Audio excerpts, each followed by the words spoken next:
Pernyataan Hotman Paris Hutapea yang menyambut baik langkah Propam Mabes Polri untuk memeriksa Ibtu Rudiana ayah almarhum Eki. Namun, Hotman juga merasa skeptis di mana langkah itu bisa membuat terang kasus ini. Hotman Paris masih tetap pada pendiriannya yang meminta Presiden Joko Widodo untuk membentuk tim pencari fakta independen.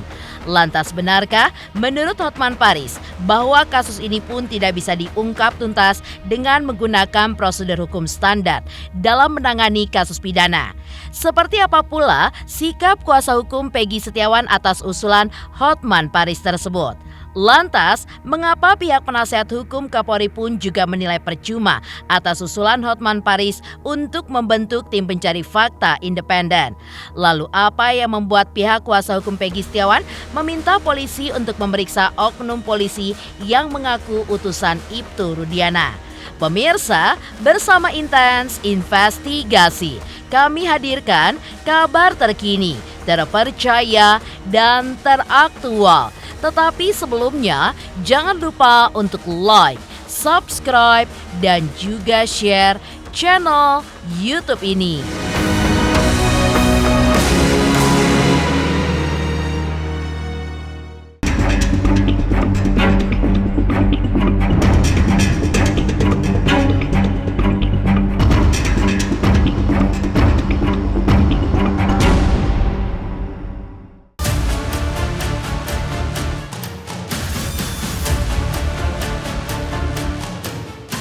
Mengejutkan, pernyataan Hotman Paris Hutapea selaku kuasa hukum keluarga almarhumah Vina yang mengaku didatangi oknum polisi sebagai utusan ayah almarhum Eki untuk memintanya menjadi kuasa hukum Bapak Rudiana namun ditolak.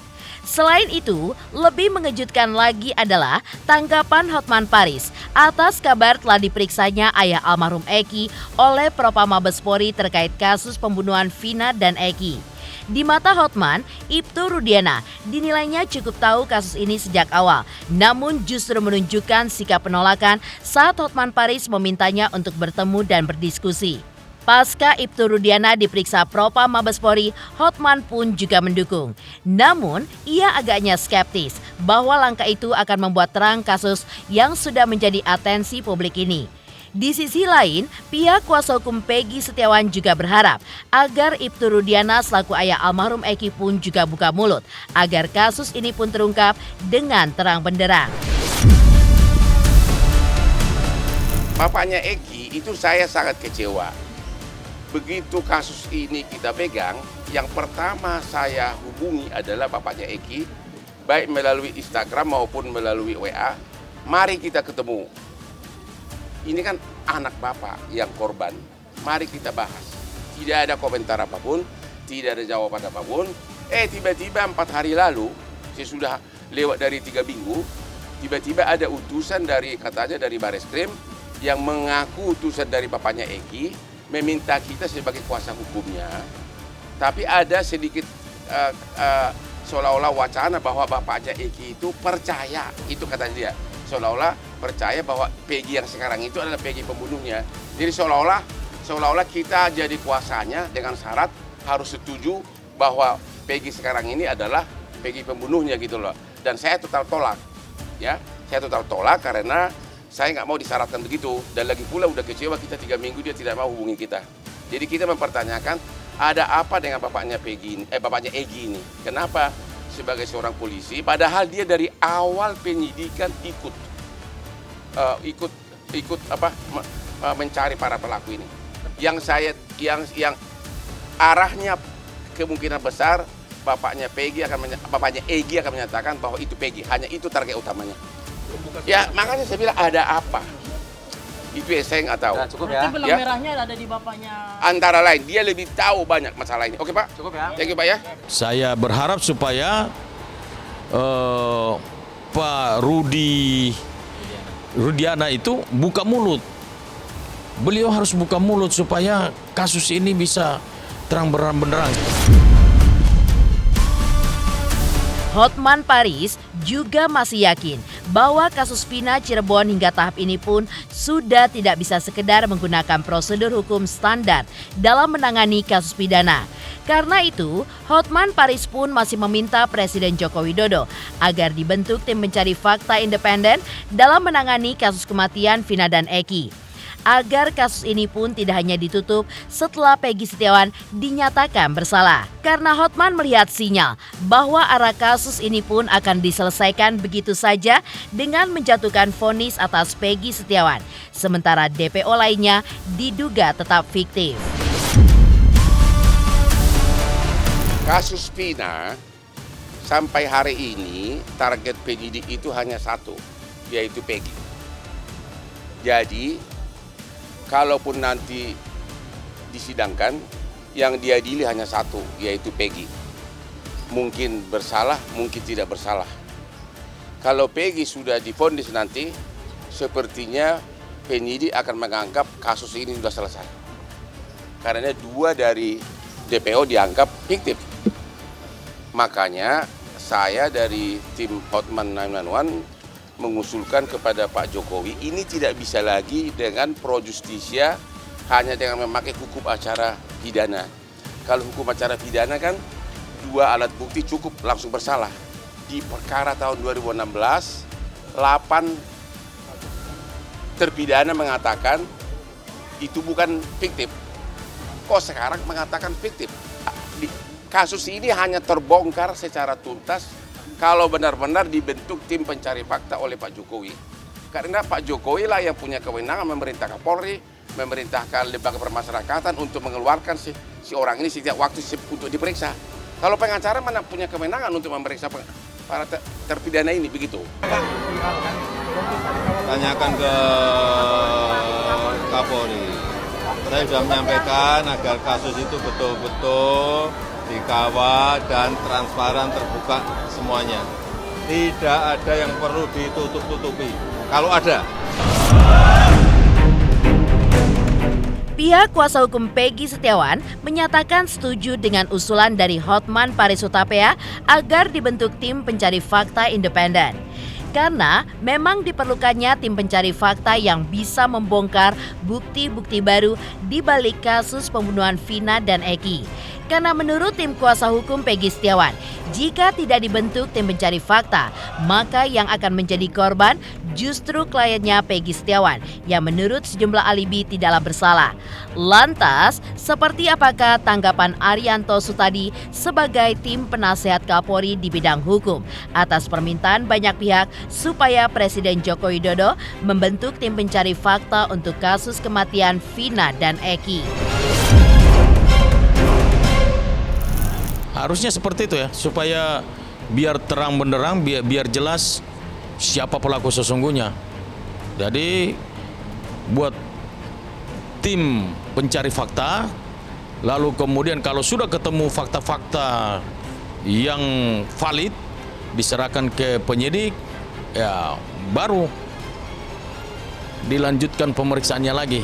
Itu yang saya sudah ulang-ulang kan dalam setiap wawancara, saya selalu bilang bahwa anak ini anak baik, tulang punggung keluarga, tidak ada waktu untuk main-main, sholat 5 waktu dia jalankan dengan tulus, dengan ikhlas, setiap hari tidak pernah lalai. Jadi anak ini agamais sekali, makanya ya kita lihat di dalam jok motornya saja ada Al-Quran, ada buku-buku agama. Jadi anak ini anak baik. Sebelum Bang Hotman Paris mengatakan itu, saya sudah lebih dulu buat tim investigasi. Tim investigasi yang diketuai oleh Bapak Kombes Pol Jidin Siagian SHMH. Dan ini bukan kaleng-kaleng ketua tim investigasi kami. Karena sejak jadi polisi mulai dari pangkat sersan itu sudah direserse sampai dia pensiun kombes itu direserse. Jadi dia sudah menginvestigasi dan data yang kami temukan di lapangan itu valid sekali. Makanya kemarin Bang Hotman ini bikin statement seperti ini, waduh saya mendukung sekali. Ya, Memang harus begitu, harusnya itu yang bisa mendobrak birokrasi. Agar dicari sebenarnya apa sih, kenapa BAP tahun 2016 begitu rapi. Tiga pelaku DPO, 2 pelaku DPO begitu rapi ditulis peranannya. Nah, jenis motornya ada, cara merkosanya ada. Bahkan 2 dari pelaku DPO ini adalah yang membawa korban ini ke flyover. Ya berarti kalau itu tidak ada, berarti putusan yang dulu berarti cacat semuanya dong. Padahal di putusan itu sudah diuraikan gitu. Bisa dibuat simpel kalau keadilannya sekarang di tangan Pak Jokowi, bentuk tim pencari fakta akan simpel jawabannya. Ya semua orang boleh berpendapat kayak gitu ya. Tetapi kalau menurut saya usulan untuk mencari tim pencari fakta itu yang saya justru saya pertanyakan apa urgensinya. Karena kasus ini sudah digelar faktanya 2016 dulu kan sampai di fakta persidangan, sampai persidangan pengadilan negeri, sampai banding, sampai kasasi, keputusannya sudah ada jelas. Tinggal yang 3 DPO itu kan, kemudian 3 DPO itu ternyata yang baru tangkap baru 1 kan. Jadi tidak ada masalah, sebetulnya masalah ini bukan merubah. Sudah tuntas dulu tapi masih ada yang kurang. Teruskan. Nah, sekarang kalau mau dibikin tim mencari fakta, apakah kemudian siapa yang mau ditunjuk jadi tim pencari fakta? Siapa yang menjamin bahwa itu benar fakta beneran gitu? Terus kemudian apakah mungkin penemuan fakta itu kemudian bisa mempengaruhi putusan pengadilan yang sudah inkrah sampai Mahkamah Agung? Kan percuma kayak gitu kan. Makanya itu saya menyarankan kalau mencari keadilan dianggap ini dulu pengadilan sesat ya dalam tanda petik. Ya untuk mengkoreksi pengadilan sesat itu jangan melalui PK. Langkah berani pihak kuasa hukum Peggy Setiawan untuk membela klien mereka ditandai dengan dilayangkan gugatan pra-peradilan ke Pengadilan Negeri Bandung pada tanggal 11 Juni 2024, di mana mereka membantah tuduhan Polda Jawa Barat bahwa Peggy Setiawan adalah pelaku yang sebelumnya disebut-sebut Peggy alias Peron. Terkait hal ini, kuasa hukum Peggy Setiawan mengaku sudah mengumpulkan beberapa bukti baru untuk melakukan pra-peradilan.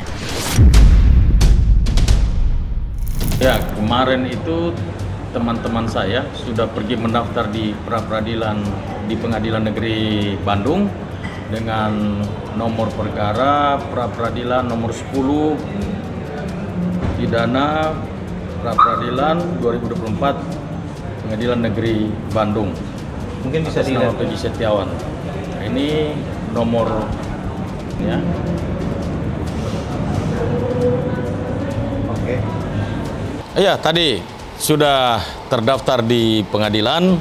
Jangan Polda Jabar melimpahkan berkas Peggy Setiawan sebelum ada putusan dari pra-peradilan.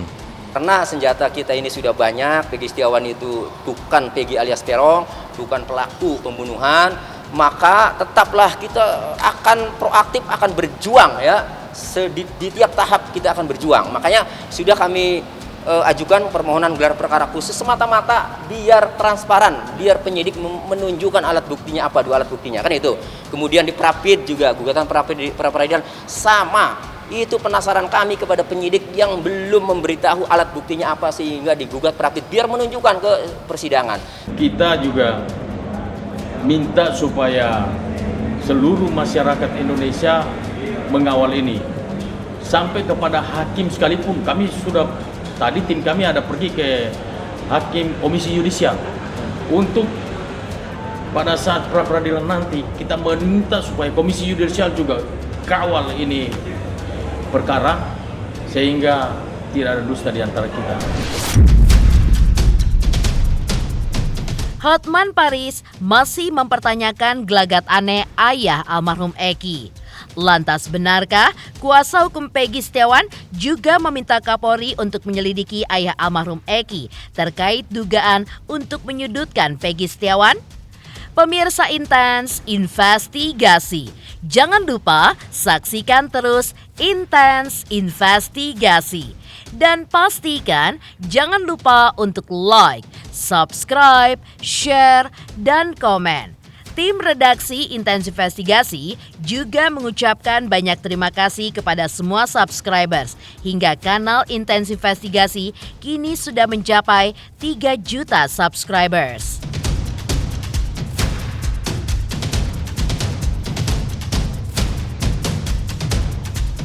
Selamat untuk Intens Investigasi karena sudah mencapai 3 juta subscribers di YouTube. Sukses selalu and all the best.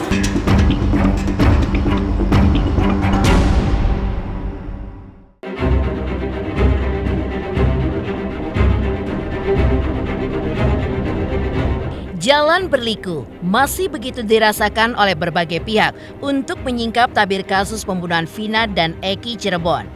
Pernyataan Hotman Paris Hutapea selaku kuasa hukum keluarga almarhumah Vina terkait dirinya yang diminta untuk menjadi kuasa hukum ayah almarhum Eki hingga adanya pesan terselubung bahwa Peggy Setiawan adalah pelakunya mendapatkan reaksi dari Tony RM, kuasa hukum Peggy Setiawan. Saat ditemui oleh tim Intens Investigasi baru-baru ini, Tony RM meminta Kapolri untuk menyelidiki utusan ayah almarhum Eki yang seolah menarget Peggy Setiawan menjadi pelaku sebenarnya dalam kasus pembunuhan Vina dan Eki. Saya sebagai kuasanya Peggy Setiawan, kami sebagai penasihat hukum Peggy Setiawan akan melakukan tindakan hukum nanti. Kalau sampai kami pelajari ada tuduhan-tuduhan yang berpotensi bisa dipidana. Jadi pasang badannya itu tentu berada di depan untuk menegakkan keadilan, memperjuangkan kebenaran itu bahwa Peggy Setiawan berdasarkan saksi-saksi, berdasarkan keterangan dari yang lain bahwa Peggy Setiawan bukan pelaku karena berada di Bandung pada saat kejadian itu. Tony RM juga satu suara dengan tim kuasa hukum Peggy lainnya untuk mendukung langkah Hotman Paris Hutapea meminta Presiden Joko Widodo agar segera membentuk tim pencari fakta independen guna menyingkap kebenaran kasus pembunuhan Vina dan Eki di Cirebon. Menurut mereka, hal itu pun penting karena selain kasus ini tengah menjadi sorotan tajam, publik pun juga menduga adanya carut-marut dalam proses penyidikan kasus ini. Kami menghimbau kepada Bapak Presiden Jokowi agar membentuk tim pencari fakta dari kalangan universitas yang ahli-ahli hukum pidana untuk menyelidiki dari mulai tahun 2016 sampai sekarang. Sementara yang apakah benar fiktif atau tidak akan lagi ditindaklanjuti. Maka kami dari tim Hotman 911 yang sebagai kuasa hukum dari keluarga Vina berpendapat kasus ini sebaiknya penyidikannya sementara ditunda dulu agar Pak Jokowi membentuk tim pencari fakta yang netral, terutama dari para ahli hukum pidana dari universitas untuk menyelidiki fakta sebenarnya, dan setelah terkumpul nanti baru diserahkan kepada penyidik untuk dilanjutkan ke kejaksaan dan persidangan. Kalau memang Peggy Setiawan pelakunya, dia itu intens bikin status di Facebook, harusnya ditangkap lah kalau memang sejak awal Peggy Setiawan itu terlibat. Ya, penasihat hukum itu semua siap untuk menjamin Peggy. Peggy itu tidak akan lari. Bayangkan saja, status-statusnya itu dia rutin. Ya, katakanlah habis digerebek rumahnya, itu statusnya masih ada. Bahkan Sherlock nih di status Facebooknya itu menge-share lokasi. Ya, artinya ini penyidiknya yang bodoh atau memang Peggy Setiawan tidak terlibat saat itu. Sementara itu, seperti apa aksi demonstrasi para mahasiswa di Cirebon yang menuntut kasus pembunuhan Vina dan Eki untuk diusut tuntas sesuai prosedur hukum dan membongkar semua kejanggalan yang diduga selama ini terjadi? Pemirsa Intens Investigasi, jangan lupa saksikan terus Intens Investigasi. Dan pastikan jangan lupa untuk like, subscribe, share, dan komen. Tim redaksi Intens Investigasi juga mengucapkan banyak terima kasih kepada semua subscribers hingga kanal Intens Investigasi kini sudah mencapai 3 juta subscribers. Selamat untuk Intens Investigasi 3 juta subscriber. Luar biasa sekali 3 juta. Ya pokoknya semakin sukses lah dan bisa menghadirkan sesuatu yang memang baik untuk diperlihatkan.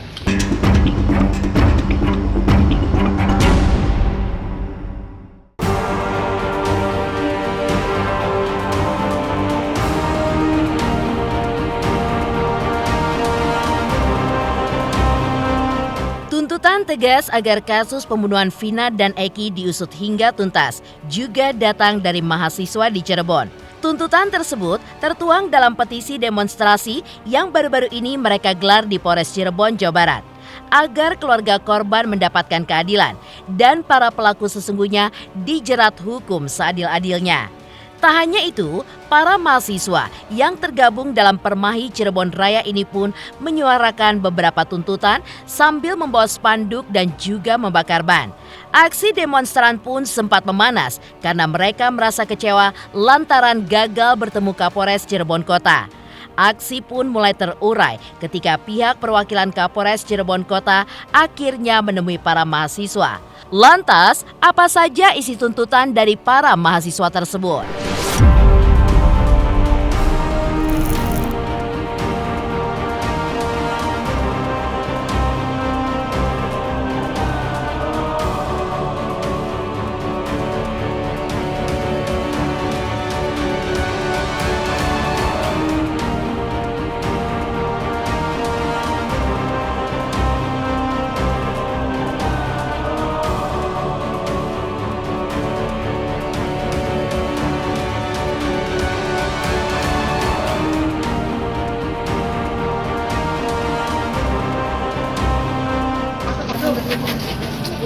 Kalaupun kita harus di dalam, kita semuanya Pak dalam.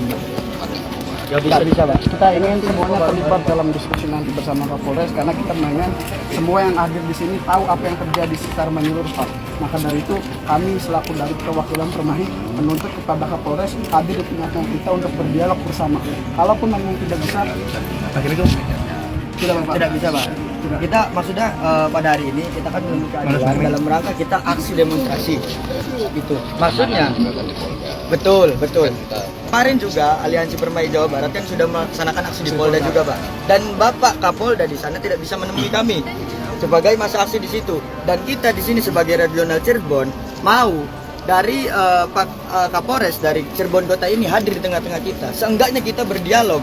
Ada apa di kasus Vina ini sampai bisa berbelit-belit dan menimbulkan kegaduhan yang sampai segaduh ini. sepakat gitu, Pak. Karena memang betul. Iya Pak, kita duduk bareng aja Pak. Kita. Teman-teman, pada hari ini kita menuntut keadilan di mana 2016 saudara kita, seluruh kerabat kita yang terlibat dalam kasus Vina dan Eki. Pemirsa Intens Investigasi, jangan lupa saksikan terus Intens Investigasi. Dan pastikan jangan lupa untuk like, subscribe, share, dan komen. Tim redaksi Intens Investigasi juga mengucapkan banyak terima kasih kepada semua subscribers hingga kanal Intens Investigasi kini sudah mencapai 3 juta subscribers.